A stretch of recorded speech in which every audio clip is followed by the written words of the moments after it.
There's absolutely no doubt that for many people the highlight of Royal Ascot in 2016 was the success of this man, Adam Kirby. And Adam, let's just turn the clock back to the Tuesday morning of Royal Ascot week. Did you ever have a decision to make about whether to go racing or watch the birth of your first child? Or because Megan Evans, your partner, is so sort of involved in racing, was that never even a discussion that took place? No, we had, because, you know, we said no doubt, and he'd gone overdue, and I said no doubt he's going to come Tuesday. But then, obviously, I went to bed Monday evening, and then she woke me up and said I had to take her to hospital, and went from there, really. So were you up all night, effectively, all night before the King's Stand? More or less, yeah, more or less. But no, listen, it's a hard thing to do, and it's not very nice to watch someone in pain. It makes you feel quite.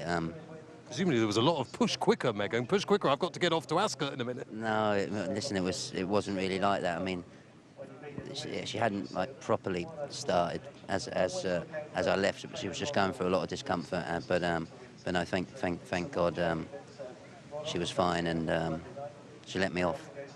So presumably you're at Ascot and you get a phone call, everything's hunky-dory, and that in many ways sets your sights for the day. You're in a good state of mind, you know everything's healthy at home, sort of thing. Yeah, no, it was a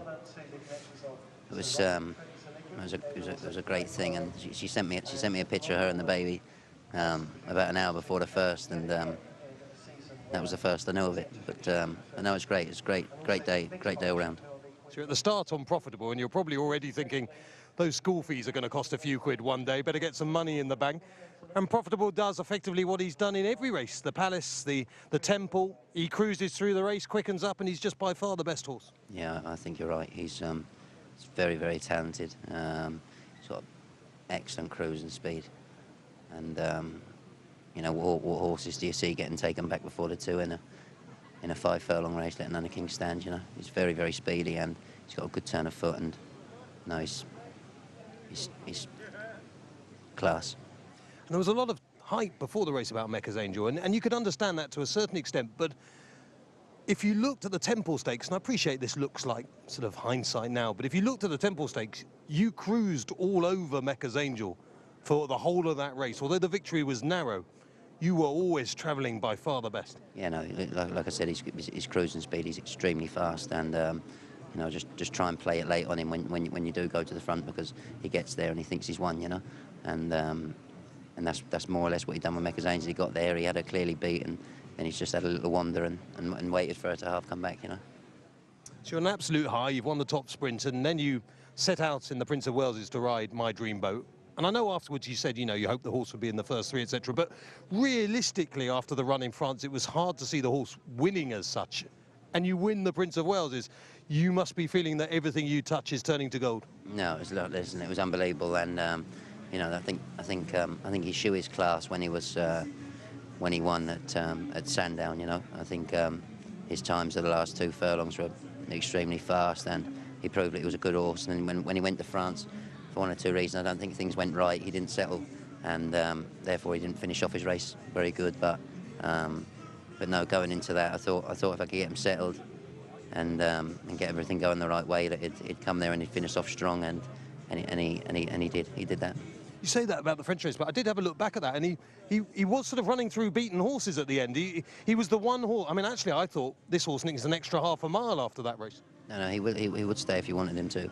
You know, he'd get an extra couple of furlongs, no problem. But you know, he's only just learning to relax and learning how to do it properly. And no, it was great that he also shoe his class. You've had, of course, big wins for Clive in the past.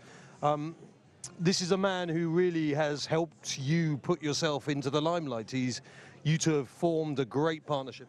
Yeah, no, listen, me and Clive get on very well, and we always have done. You know, he's a gentleman in work and out of work, and you know, we're very open with each other, and we know where we stand. I know how he likes him ridden, and you know, we get on really well. He seems very easygoing, but is he more intense than perhaps we've seen? I always find with easygoing trainers that behind the scenes they're you know, it's almost as if they don't. It doesn't appear that it matters so much, but I get the feeling it does all really, really matter to Clive. No, listen, it matters to him, but he's very passionate about it. You know, he's out there on the track the first thing. He does the gallops all himself. He does everything all himself. He does the grass gallops himself. He's out checking the horses. He's very hands-on, you know. But he's a top-class trainer and top man. And then commission comes up, and the Queen Alexandra for Gordon. How did you get that right? Yeah, I'm not too sure. Even to now, I'm not too sure. But I appreciated the chance on it, and no. Maybe they just wanted a man in form. Yeah, I don't know.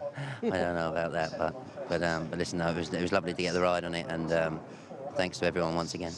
And it really shows your diversity, the fact that you've won the longest race of the meeting and the shortest race of the meeting. It shows that there is no race that you can't ride. Some jockeys get pigeonholed as sprint jockeys or sprint trainers, etc. You can do it if the horse is capable. Yeah, I'd like to think I can. Yeah, and same with any horse, any race. It's all about the first 100 yards. You'd like to get some sort of a position, and then after that, it's nice to just get them chilled out, get them breathing, and get them in a good rhythm and get everything going smooth. Tell us about you, Adam, because not many of us, because you're a slightly strange lad from the. No, but not many people know much about Adam Kirby, and you know, you've obviously settled down a bit now, or at least if you haven't, you've got to now. But you've been a bit of a hooligan in your past. You know that as well as I do, and you seem a bit level-headed now. I mean, where did Adam Kirby come from? Have you got a family into racing and stuff? Well, what's that Kirby history? Yeah, well, I just want to clear one thing up. I was never a hooligan. Well, not in the literal sense, but No. but you like the odd night out, say? No, I used to, obviously. Yeah, you're young, you grow up, don't you? But no, Not everyone does, but you have, I think. No, no, everything's settled down now. But no, it all started obviously with my mum and dad. They used to breed a few thoroughbreds, and you know, and it all basically went from there really. And you know, I've had some good people around me and great support of the family, and you know, started riding when I was very young, and I've always been very passionate about horses, and no, whether, you know, horses mean everything to me, really, you know. So you're a real horseman, because not everyone would know that. The thoroughbred is the thing that you love, is it? Yeah, thoroughbred. Listen, any horse, you know. But obviously, thoroughbreds are exciting. They're very fast learners, and they're great to work with. But you know, it's I wasn't really into gymkhana and things all like that when I was younger. But you know, you know, getting on a thoroughbred compared to your pony is a great buzz when you're young, you know. And is it right you have a farm yourself now? Yeah, well, Dad obviously passed away a few years ago, and he's left the farm to me. And So what's that farming? no, just we've got a few pre-training horses there, and a few mares there, and a couple of mares and foals, and no, it's a very busy place. Mum trains all her greyhounds from there, and Hold on. You can't just stop there. So Mum trains greyhounds? yeah, Mum's a good greyhound trainer. Professional? Yeah, it's very good.